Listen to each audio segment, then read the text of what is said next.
Tengo, pues pásalo que ya que esté conmigo lo presento de una vez a mi querido Juan Claudio Lechín. ¿Cómo estás, Juan Claudio? ¿Cómo te va? Buenas tardes. Hola, buenas noches. ¿Qué tal? Te voy a tener de co-host el día de hoy. Me vas a ayudar a explicar esto, imagínate. Con todo gusto, estoy a tus órdenes.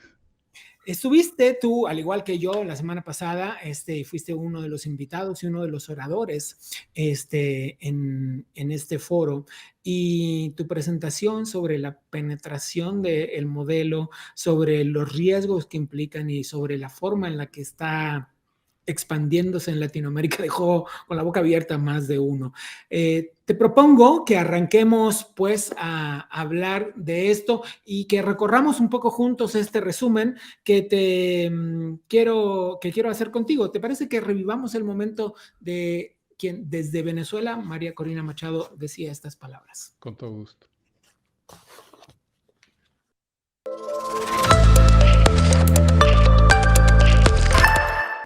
Muchos saludos a todos. Desde Caracas también quiero hacerle llegar mi agradecimiento a Frank Zimmerman, director de la Fundación Liberty Plus, y a Carlos Díaz Rosselló, director del Adam Smith Center for Economic Freedom de FIU, por la oportunidad de estar en este evento Freedom Matters.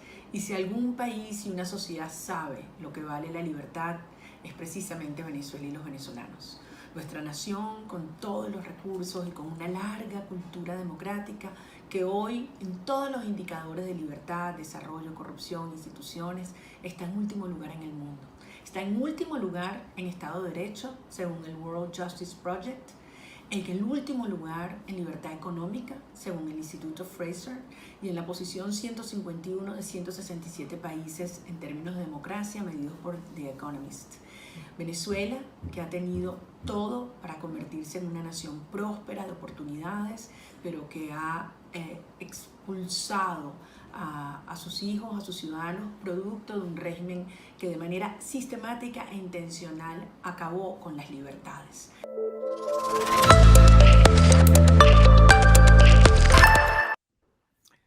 ¿Por qué? ¿Por qué, Juan? ¿Por qué cuando la gente habla de Venezuela no dice la palabra dictadura?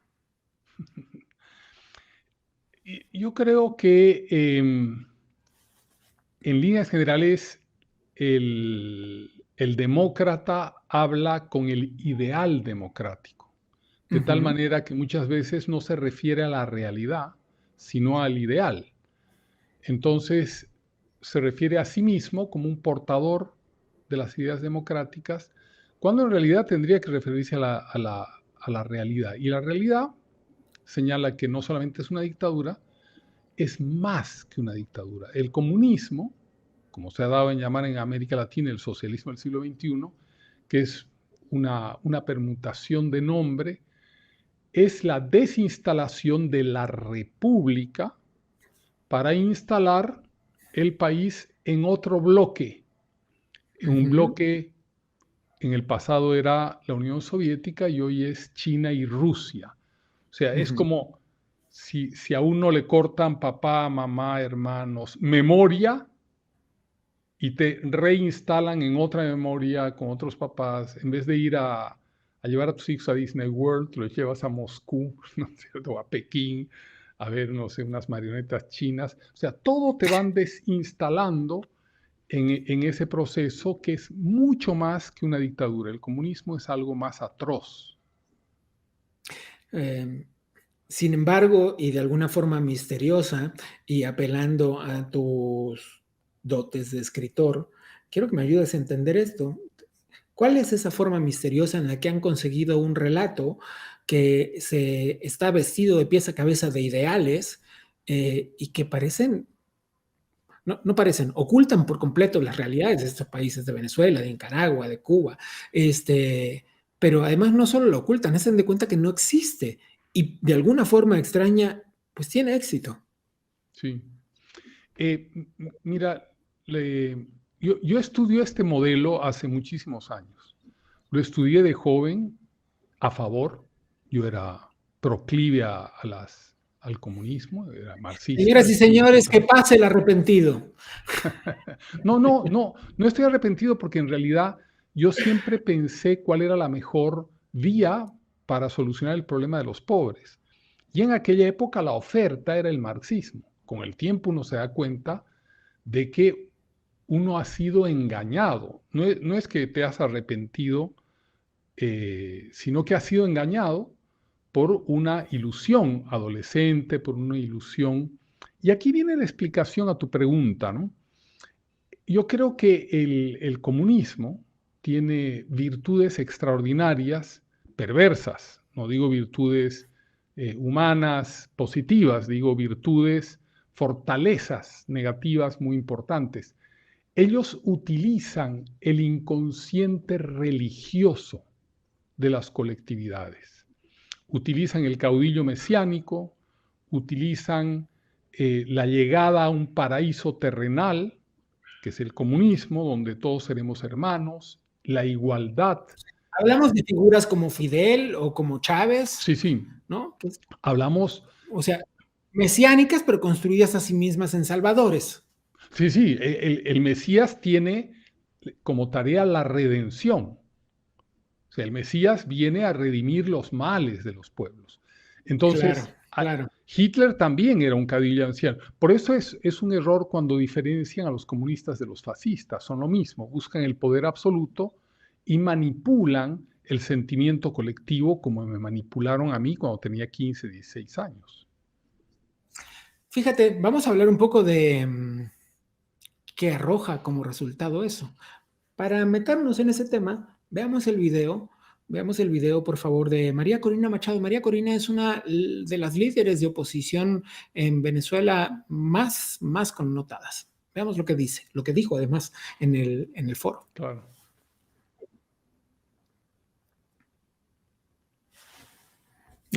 No lo tenemos. Tenemos otro. Pero fíjate, vamos con otro, no hay ningún problema. Vamos con el video de Leopoldo, por favor. Otro líder de la oposición, quien, como sabes, fue encarcelado en el régimen venezolano. Leopoldo López.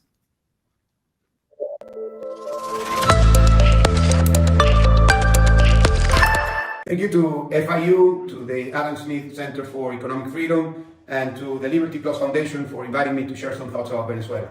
You asked me a couple of questions that I would like to answer. The first is, what's the situation in Venezuela? Well, I will give some context that might be familiar, but I think it's good to put some figures and some comparative analysis to this. Venezuela is a collapsed country. The economy in Venezuela has shrunk by 80% of the GDP over the past 10 years. This is something that has no comparison in the Western Hemisphere and in economic recorded history. Then this has had a consequence on the way Venezuelans are living. So over the past 10 years, we have gone through a complex humanitarian tragedy that manifests itself in many, many ways. In the lack of access to healthcare, to running water, to electricity, to internet, to gasoline, to basic education, that has been the reality of millions and millions of Venezuelans. And as a consequence of that, 1 of every 4 Venezuelans, that is 8 million Venezuelans of a population of 30 million, has been forced to leave our country.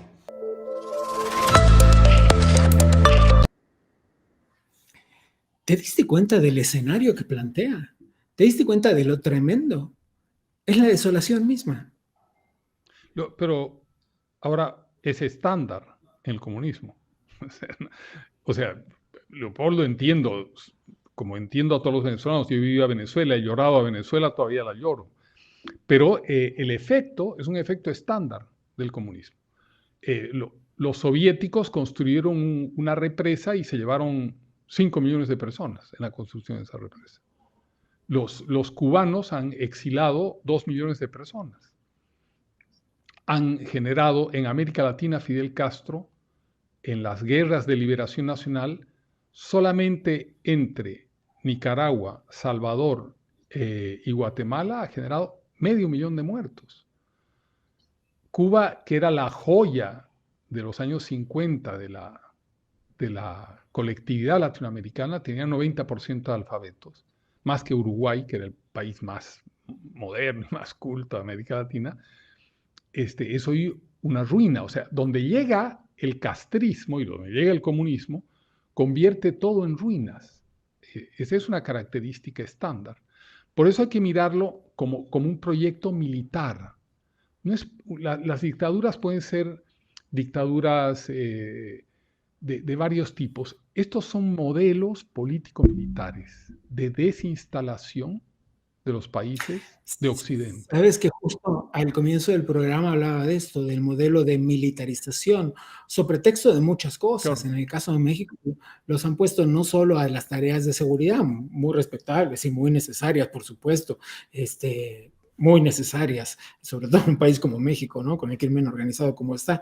Pero de lo que hablo es que le han asignado tareas que nada tienen que ver con la seguridad y que muchas veces tienen que ver con la concesión, la construcción de paredones, bardas, ¿no? Es decir, como si la gente no fuera capaz de darse cuenta que de lo que está haciéndose es buscar aliados y alianzas dentro del ejército y asignarles un mayor presupuesto que les permitan libertad y contento. Sí, y corrupción, ¿no?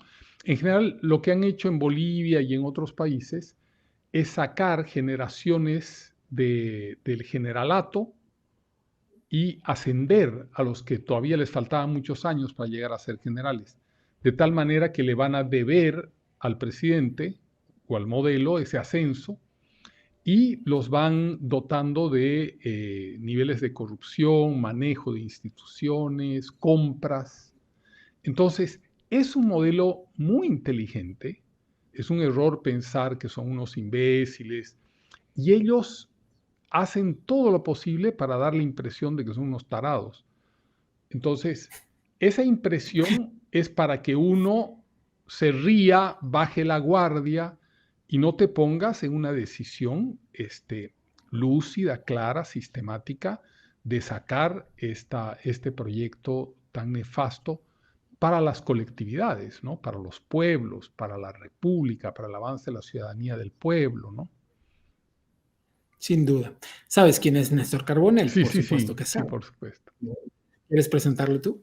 Bueno, sí, acaban de entregarme un libro de Néstor Carbonell extraordinario, lo he empezado a hojear. IQ Matter. Sí.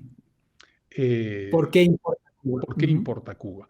Creo que es un hombre fundamental, ¿no? Y es un libro que apenas lo he empezado a hojear, ha capturado mi atención. Te va a dejar con la boca abierta ese libro, sobre todo que hay momentos en los que empieza a describir, deja tú el panorama geopolítico que uno más o menos ya y últimamente se va enterando cada vez más de eso, pero habla de unas cosas ocultas en las entrañas del régimen que no se puede creer, no se puede creer. Veamos pues este video de Néstor Carbonell, quien, por supuesto, además, como autor de Why Cuba Matters, es como un cerebro detrás de Freedom Matters, ¿no? Claro. Adelante.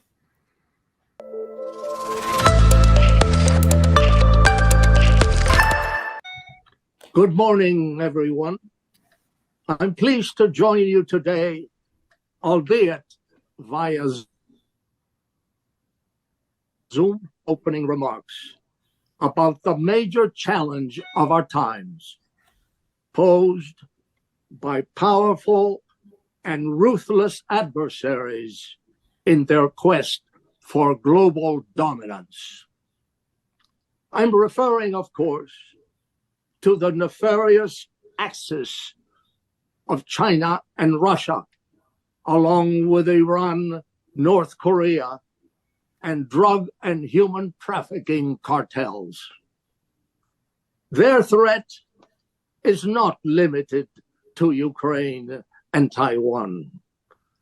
As the heads of U.S. Southern Command have repeatedly warned us, the axis has been steadily penetrating our hemisphere with trade surpassing the U.S. in South America, with billions of dollars in predatory loans to control vital infrastructure, and with strategic technology to spy, oppress, and assault.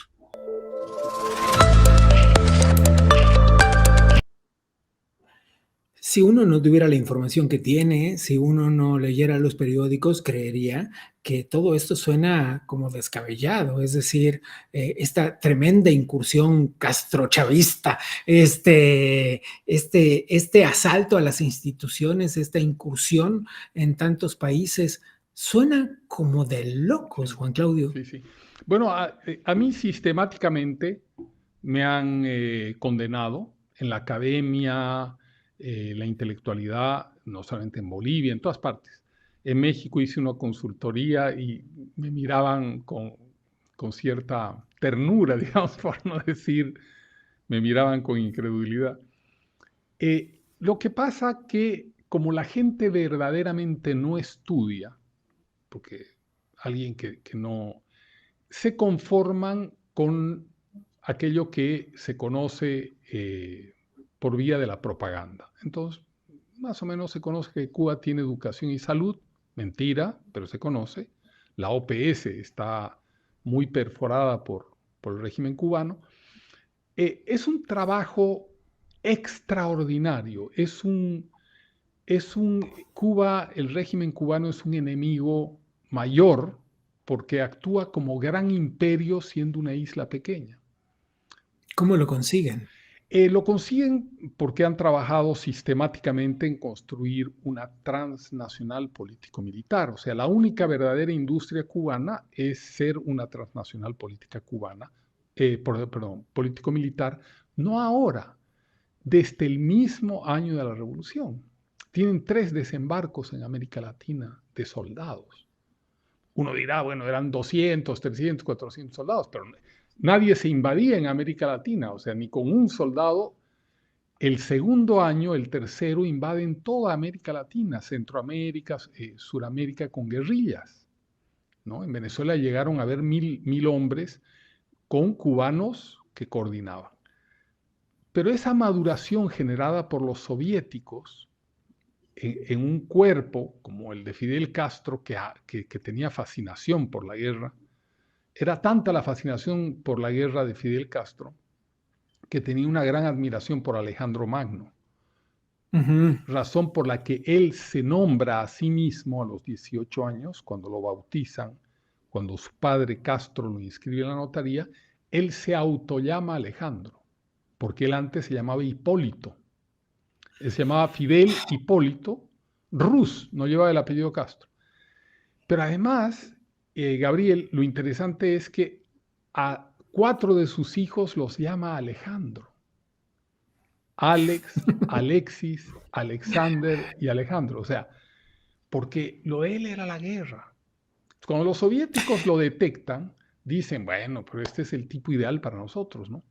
Y con él... Y vaya aliado que se llevaron, ¿no? Sí, sí, vaya aliado que se llevaron. sí. Fíjate que ese modelo, como lo vimos prácticamente desde que inició Contracorriente, ha sido replicado en muchos países, en algunos lugares con más éxito que en otros, en algunos lugares con cierta alternancia democrática, pero hay algunos que están sumidos en este modelo hasta los más oscuros sótanos de la razón, y uno de esos países es Nicaragua. Yo quiero que compartas conmigo este video de Roger Reyes, un abogado y activista nicaragüense que estuvo con nosotros en el foro Freedom Matters. Gracias.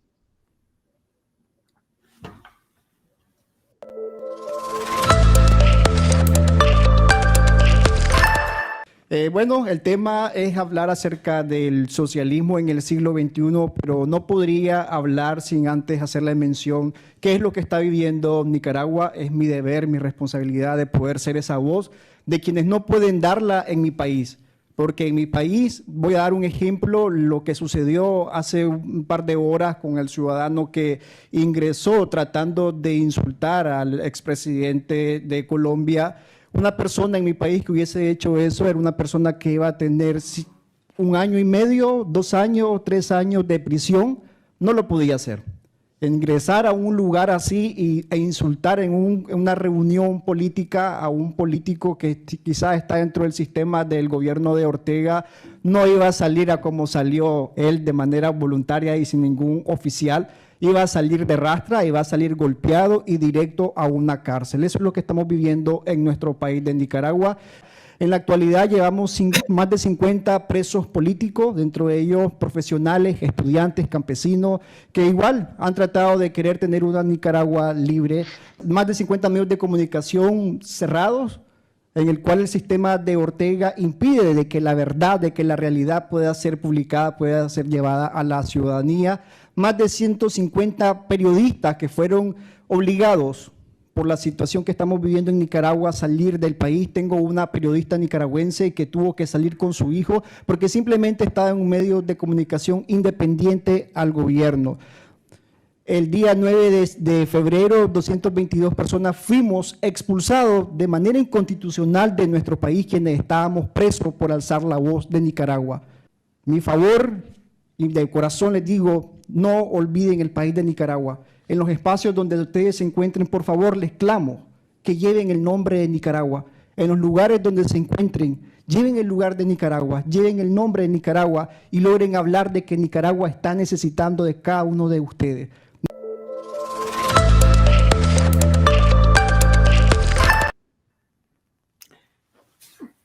Otra vez, la Nicaragua romantizada, la Nicaragua cantada por los trovadores cubanos, la Nicaragua...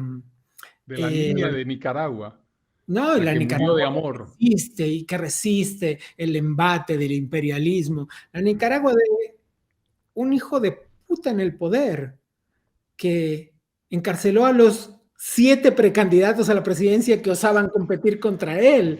La Nicaragua que les quita la nacionalidad, como si alguien te pudiera decir, no, tú no naciste aquí, a los opositores. Esa es la Nicaragua que de veras seguimos romantizando. Él siempre fue un asset de Fidel Castro, ¿no? Desde muy temprano, él fue un hombre de Castro. Fue un hombre, a veces pareció un sirviente, hasta que triunfa Nicaragua, ¿no? Cuando triunfa la guerra en Nicaragua, hacen todo lo posible para... Cuba inmediatamente triunfa Nicaragua, toma los servicios de inteligencia. La revolución sandinista. Qué locura. Pero en ese video, Roger, hablaba de lo que sucedió unos minutos antes, decía, y hablaba del ataque al expresidente Uribe. Estaba Carlos Díaz Rosillo, el director del Adam Smith Center, hablando con los expresidentes Álvaro Uribe y Eduardo Frei. Estaba teniendo esta conversación cuando alguien da un portazo y sucede esto.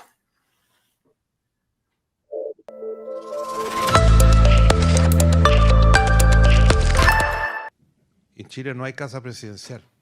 Entonces todos los presidentes... Uribe, paramilitar, Paraco, repudio total a esta figura tan horrible. ¡Muere el terrorismo de izquierda!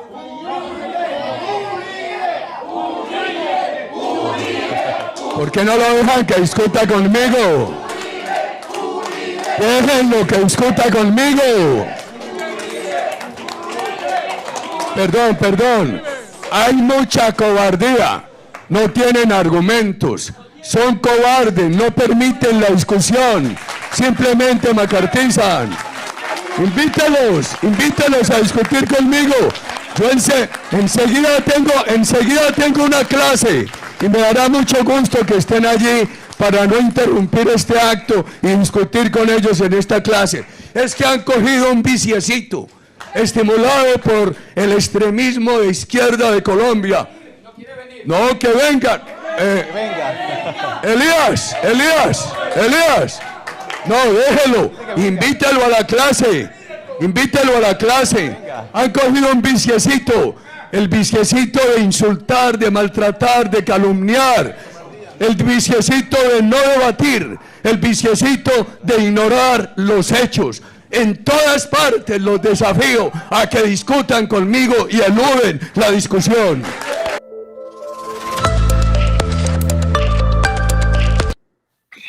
Te dejo el honor. ¿Qué fue lo que gritaste? ¿Abajo el terrorismo qué? De izquierda. Abajo el terrorismo de izquierda. Ese grito era del señor Lechín, por cierto. Te dejo el honor. ¿Qué pasó ahí? A ver.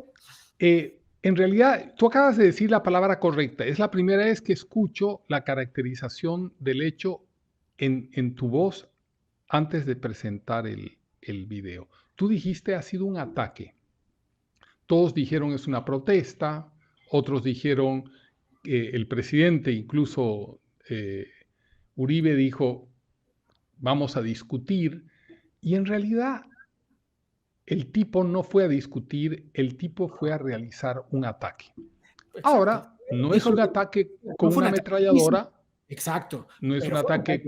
con una granada, Ujú. pero es un ataque usando la palabra. La palabra sirve para atacar. Si yo entro a un sitio, si agredo, insulto a alguien para desestabilizar o radicalizar la reunión sin otro argumento que generar un disconfort, filmarme para hacer propaganda en mi lado, entonces he Eso sería para la realizado. persona que entró con un teléfono en la mano grabando lo que iba a hacer. Claro, se Ya. estaba grabando, o sea, él al mismo tiempo era él era el actor y era el cameraman. Cuánto ego. Pero independientemente de eso, esta te va a gustar. No fue una ametralladora, tú dijiste, afortunadamente no fue una ametralladora, no queremos ataques de esos contra nadie.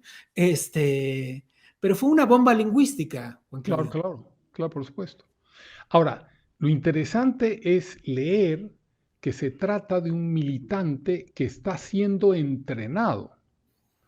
Hoy hace ese ataque, tiene la audacia de entrar en una universidad, en un recinto respetable, donde la gente está intercambiando opiniones, diciendo sus posiciones, y tú entras con violencia usando la palabra como arma. Ahora, ¿qué pasa cuando eso escala? Cuando eso escala, agarras una ametralladora. Porque Bueno, ojalá no. estás formando a un militante que tiene la capacidad de la audacia y no de la conversación, no del razonamiento. Estoy leyendo un libro súper interesante que se trata sobre lo que los psicópatas tienen que enseñarnos. Sí. Y describe, entre otras cosas, que afortunadamente el 99.9% de los psicópatas del planeta nunca matarán a nadie. Sin embargo, para ejercer determinadas cosas, actos como ese quizás, hace falta un enorme grado de psicopatía. Es decir, cero culpa, ser temerario, es decir, un coraje desmedido, una cosa muy interesante, se los recomiendo mucho. Pero bueno, como parte de este programa, yo les decía al comienzo que tomáramos nota, debida nota, minuciosa nota de todas estas alertas, de todos estos ingredientes de la receta que se va armando, porque es un modelo que se replica en muchas partes del mundo, incluido en Chile. Veamos a Gustavo Kovacevic.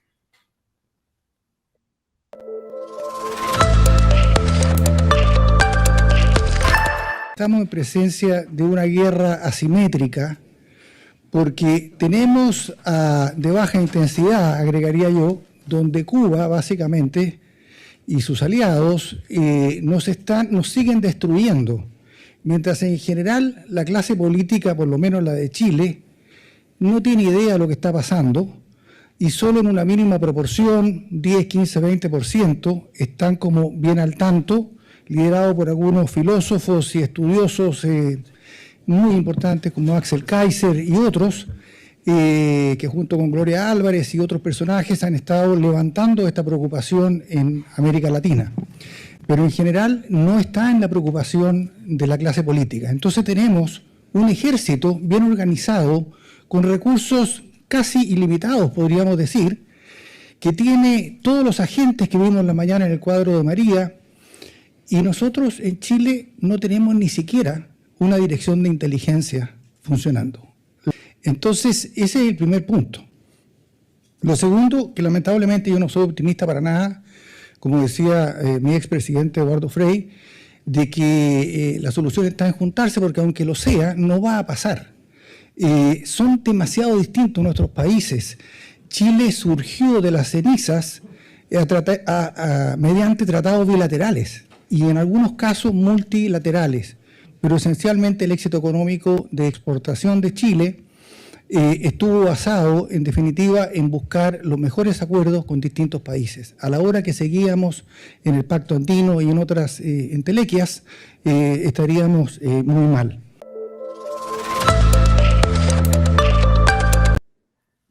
Ahí estaba el empresario y analista chileno Gustavo Kovacevic diciendo un poco, tú lo mencionaste también en tu exposición, que no pusimos aquí porque aquí estás tú, pero hablabas de esos escenarios también. Sí. Es un escenario complejo, Gabriel. La gente cree que con un par de impresiones y con el tiempo se va dando cada vez un poco más de cuenta. Ahora, lo sorprendente es cómo Cuba logra generar una coraza, porque incluso los mismos venezolanos no reconocen la ocupación que tiene Cuba a Venezuela, ¿no? Les recomiendo enormemente, enormemente leer el libro de María Berlao sobre la incursión cubana en Venezuela. Sí. Y hay otro libro de un señor Contreras, que da detalles muy importantes, específicos de la cantidad de gente. Llevaron ya para el año 2001, a los 2 años de haber subido Chávez, llevaron 35,000 jóvenes a formarse a Cuba, que después volvieron a Venezuela con el nombre del Frente Francisco de Miranda. Oye, ese asunto, el de la formación de cuadros políticos en las escuelas de adoctrinamiento cubano, es un tema para un programa completo, ¿eh? Total. Es un tema Además, para un programa completo. Y no es una escuela de adoctrinamiento en Cuba. No, ni hablar. Déjame, nos está corriendo un poco el tiempo, pero quiero ir a un último fragmento de video contigo, por favor, Juan Claudio. En el foro, los pongo en contexto para que entiendan qué es lo que va a suceder a continuación. Yo acababa de hablar en el foro, haciendo un panorama sobre México, sobre las amistades peligrosas de Andrés Manuel López Obrador. Y a continuación, el brillante Hugo Hacha estaba hablando de esta relación extraña que guardan, no tan extraña, muy documentada, por cierto, que guardan Cuba y México respecto de las misiones médicas, y ya sabemos todo lo que las misiones médicas implican: adoctrinamiento, espionaje, en fin, y millones de dólares para la dictadura cubana. Él retoma el tema y esto es lo que dice a continuación.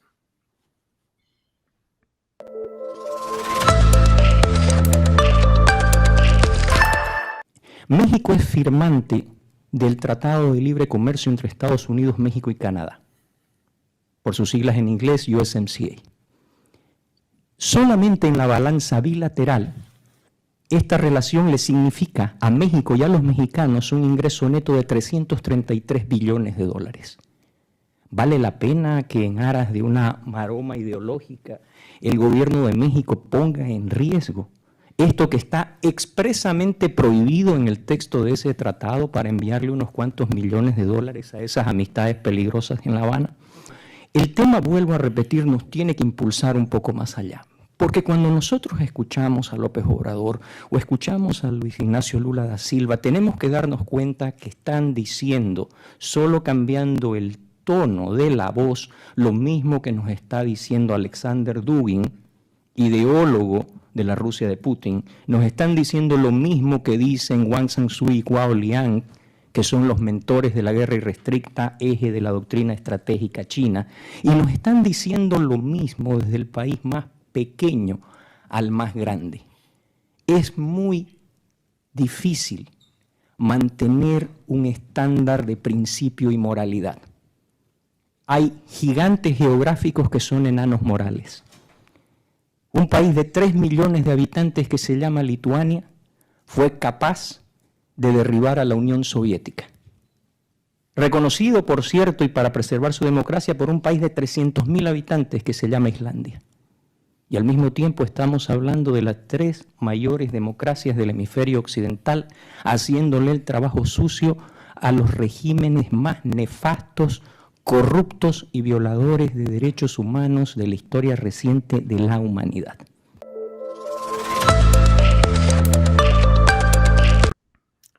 Qué preciso que es, ¿no? Muy preciso.